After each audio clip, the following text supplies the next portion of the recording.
Selle eilse video, kui olin ära postitanud, siis hakkasin tõlkima ja seda kolmandat peatükki, seda kõige paremat peatükki. Ja sain tõlgitud täitsa palju, peaaegu 6 lehekülge, nii et 6 lehekülge pole üldse mingi probleem tõlkida. Isegi ma arvan, kui võtta asjalikult kätte, siis 8 lehekülge päevas võiks arvestada. Ja sellisel juhul ma olen folgiks valmis tõlkinud selle asja. On vaja veel toimetada, siis on vaja veel küljendada ja siis oma sünnipäevaks loodetavasti ma saan selle raamatu välja anda, mis on siis sügisel. Aga see eilne tõlkimine tegelikult ei läinud nagu väga jõuliselt. Ja ta ei läinud väga jõuliselt sellepärast, ikkagi mul on väga vähe energiat. Ma tunnen tõesti, et mul on nii napilt seda jõudu. Ja hakkasin mõtlema, et mis ajas see juba on.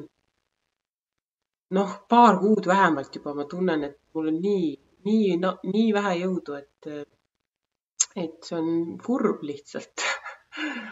Ja eilne jõuetus siis kulmineerus õhtul niimoodi, et ma tõesti hakkasin mõtlema, et esimest korda selle aasta jooksul, kusjuures tuli mul selline mõte, mis siis, kui ma kujutan seda kõike endale ette, kui tegelikult ei olegi mingit universumit, kui minu sees ei ole piiramatut armastust, kui ma ei ole ühendatud selle lõpmatu energiaväljaga universumis. Ja see oli väga siuke kurb ja masendav tunne korraks. Ja ma hakkasin mõtlema, et kumb siis oleks targem, kas elada sellises justkui illusioonivabas kurbuses või siis sellises õndsas fantaasias. Aga jah, et terve aasta olen ma suutnud elada niimoodi, et mul ei ole tekkinud kõhklusi ja kahtlusi. Kusjuures, võib-olla isegi rohkem, aga ma tean täiesti kindlalt seda kuupäeva, kui ma otsustasin, et kui ma tahan saada midagi, mida mul olnud ei ole, siis ma pean tegema midagi, mida ma pole varem teinud. Ja üks asi, mida ma pole varem teinud aasta aega tagasi, otsus, et ma ei ole varem suhtunud tõsiselt eneseabiraamatutesse, et ma olen suhtunud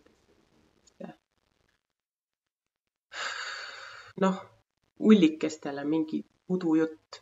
Mina olen ometigi ju intellektuaal, mul on äärmine analüüsivõime, täiesti uskumatu kriitikameel. Ma olen tõeline ikkagi, haritlane. Ma ei hakka mitte mingit ullikeste udujuttu uskuma.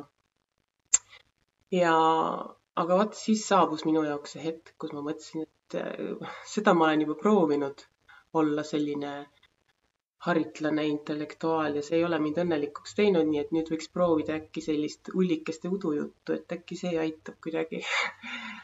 Ja esimene raamat, mis ma kätte võtsin, oli kohe täiesti hoobilt avas mu silmad, kui piiratud, kuidas meie enda hirmud nagu piiravad meid.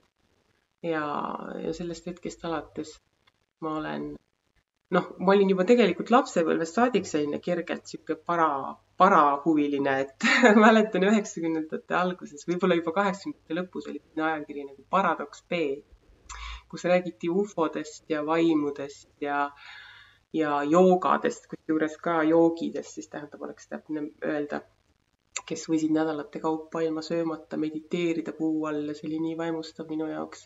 Inimestest, kes mõttejõul painutasid lusikaid ja nii edasi. Nii et tegelikult see vaimustus selliste asjade vastu on minus olnud kogu aeg, aga ma olen seda kogu aeg alla surunud, sest ma olen arvanud, et see ei ole viisakas. Mina ometigi olen viisakas inimene, ma tahan olla lugupeetud, austusväärne inimene.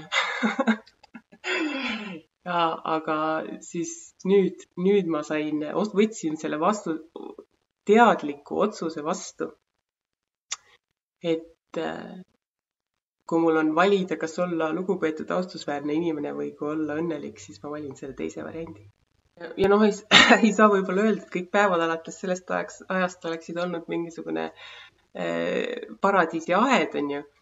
Aga vähemalt ma tunnen seda, et ma ei ela nagu mingites. Praegu vaadates tundub mulle just see intellektuaalne, see maailm tundub selline illusioonis elamine, kui sa piirad ennast, kui sa elad nagu hirmudes ja ei anna endale aru, et sa elad hirmudes tegelikult. Sinu hirmud juhivad sind tegelikult. No ja ma ei hakka üldse rääkima kõikidest edukatest inimestest, kes tegelevad meditatsiooniga ja kes usuvad ei tea mida kõike. Nii, aga eile siis peale seda kurbuse hetke ma pidin trenni minema. Peale trenni tundsin ennast veel nõrgemana, läksin kohe magama. Ja enne magama minekut ma palusin, et tõesti universum palun mulle energiat, sest ma ei jõua enam. Ja hommikul oligi hoopis teine tunne, nagu poleks midagi olnud, nagu poleks midagi vahepeal olnud. Ja siis ma mediteerisin jälle, meditatsiooni all tulid väga mitmed toredad mõtted jälle. Üks mõte, mis tuli näiteks, täiesti ootamatult jälle tabas mind, et ma hakkasin mõtlema kunstinäituste peale, kuidas need on nii jaburad asjad tegelikult, et huvitav, kes mõtles kunstinäituse välja ja miks ta seda tegi. Ja kuidas kunstiteose seisukohalt on see kuidagi väga kummaline, just eriti. Siis tuli mul mõte selle kohta, et kuidas siis, ma eile tõlkisin sellist peatükki, kus räägiti sellest, kuidas meil lapsepõlves tekivad need igasugused käitumismustrid, mis hakkavad meid edaspidi pärssima meie õnnelikuks olemise võimalusi.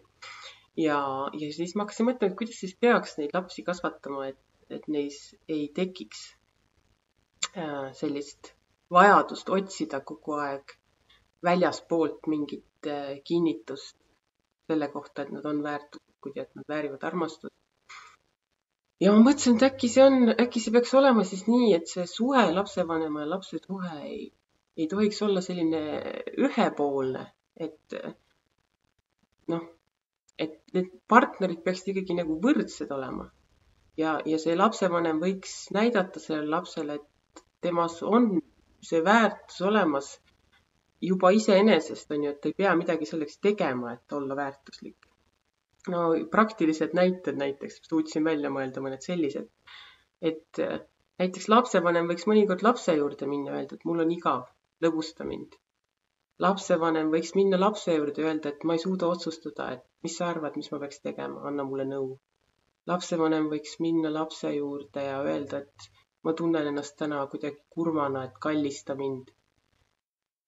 Et see laps saaks aru, et tal on midagi pakkuda iseenesest, et ta ei pea selleks, et olla väärtuslik, ta ei pea käituma mingite reeglite kohaselt, vaid et tema väärtus on talle juba kaasa sündinud.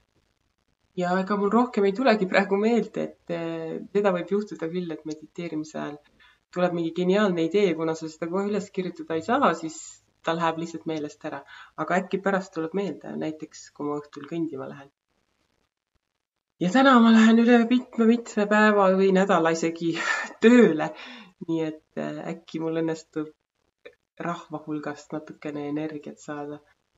Ja eks ma siis homme räägin jälle, kuidas mul tänane päev kulgeb. Kohtumiseni!